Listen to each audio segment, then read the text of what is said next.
தண்ணி எனக்கு உதவி செய்யுங்க என்று அலறி இருக்கிறார். 10 மணியில் இருந்து இரவு 2 மணி வரை 4 மணி நேரம்.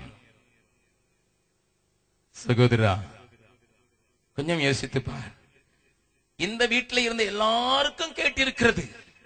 இந்த வீட்டில் இருந்த எல்லாருக்கும் கேட்டிருக்கிறது. 2 லேன்ல இருந்த எல்லாருக்கும் ஒரு மனிதன் தண்ணீர் காப்பாற்றுங்கள், தண்ணீர் தண்ணீர் என்று கதறுகிறார்.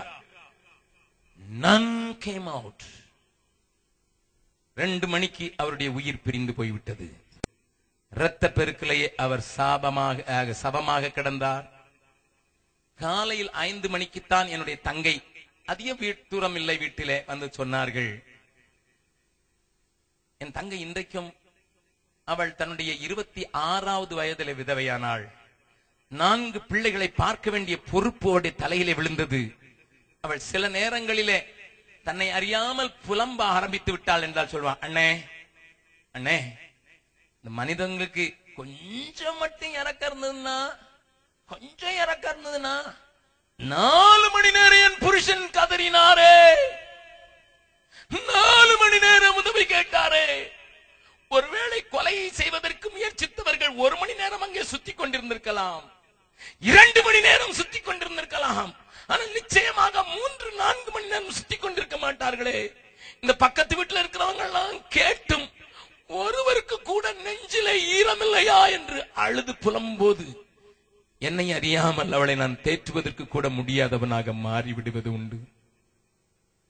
தேவ ஜனமே, என்னுடைய சகோதரன் பாடுகிறார், பெல் காணிக்க நேரத்திலே பாடினார், குழந்தைகள் மூர்ச்சித்து தெருக்களின் முனையிலே கிடக்கிறார்கள். நீயும் நானும் அதை காணோம் என்று சொல்வோமானால் நாம் எப்படி தப்பிக்கொள்வோம்? நீதிமொழிகளிலே சாலமோன் சொல்லுகிறான் அல்லவா, ஞானி சொல்லுகிறான், கொலையுண்ண போகிறவர்களையும் மரணத்துக்கு ஒப்புவிக்கப்பட்டவர்களையும் விடுவிக்க கூடுமானால் விடுவி, காணோ மாட்டோம் என்று சொல்வாயானால், அறியோம் என்று சொல்வாயானால், நியாயம் தீர்க்கிறவர் அதை பார்க்காமல் இருப்பாரோ? Come on! Are we program oriented? We are so much tied up with the programs, and we are running after program. I challenge the churches. சபைகளுக்கு நான் சவால் விடுகிறேன். உங்கள் சபை வளர வேண்டும் என்று நான் விரும்புகிறேன். பட் பெரிய பெரிய சூப்பர் ஸ்டாரை கூட்டு வச்சுதான் வளரணும் அவசியம் இல்லை. உன்னுடைய விசுவாசிகளை ரெண்டிப்பாக மாற்ற வைத்துக்கொள். சூலமித்தி சொல்லுகிறார், ஒரு ஆடாயிலும் மலடாயிராமல் இரட்டை குட்டியை போட்டதாக மாற்றிவிட்டாய் என்றால் என்ன செய்யும்? 1 வருஷத்துல 3 பங்கு வளர்ந்துதாகணும். But you spend lot of money calling superstars.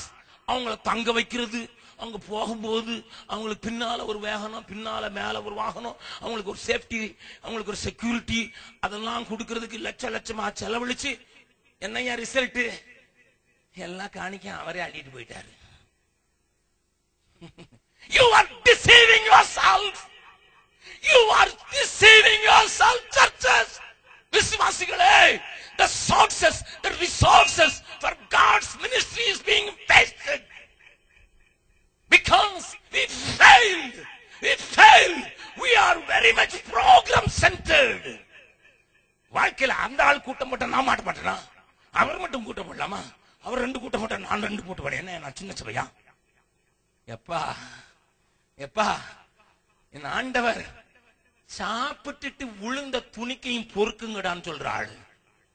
ஒன்னையும் சேதப்படுத்த விரும்பல, ஒன்றும் சேதமாகாதபடி துணிக்கைகள் எல்லாம் அள்ளுங்கள் சொல்கிற ஒரு அருமை ஆண்டவர் ஐயா.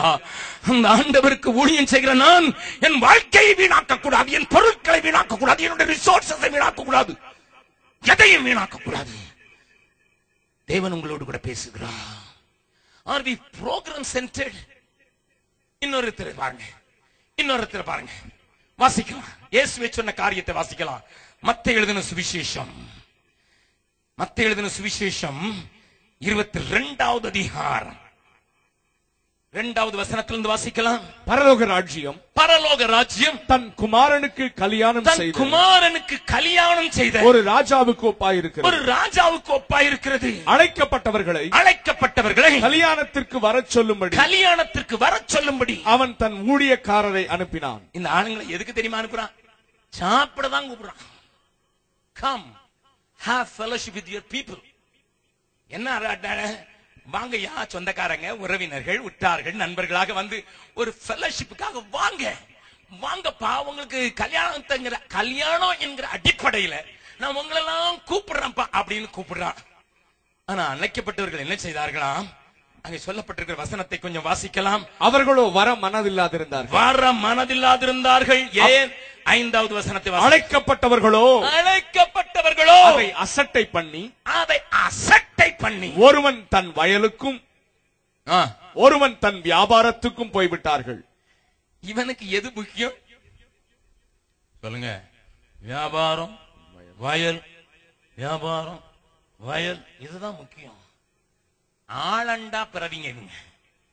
சாப்பிடதானப்பா கூப்பிட்டான். சாப்பிடுறதுக்கு வயல்ல அண்ணன் ஒரு 3 மணி நேரம் வயல் வேலை செய்யலன்னா உடனே எல்லாம் பெருமா. எப்பா 3 மணி நேரம் கடை அடைச்சு போட்டுருந்தா என்னப்பா நடக்கும்?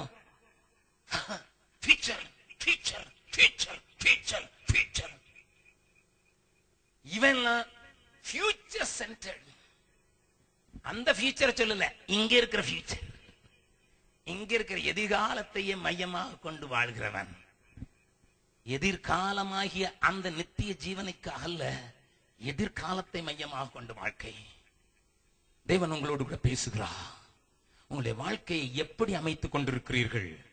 என் ஆண்டவர் விரும்புகிறதெல்லாம் அவரை ஜனங்களை அடிப்படையாக கொண்ட ஒரு வாழ்க்கை, ஜனங்களுக்கு உதவி செய்யக்கூடிய ஒரு ஆசீர்வாதம், ஜனங்களுக்கு காயம் கட்டக்கூடிய ஒரு காரியம், ஜனங்களை திருப்திப்படுத்துறதான, ஜனங்களுக்காக வாழ்கிறதற்கு ஒப்புக் கொடுக்கப்பட்ட ஒரு வாழ்க்கை.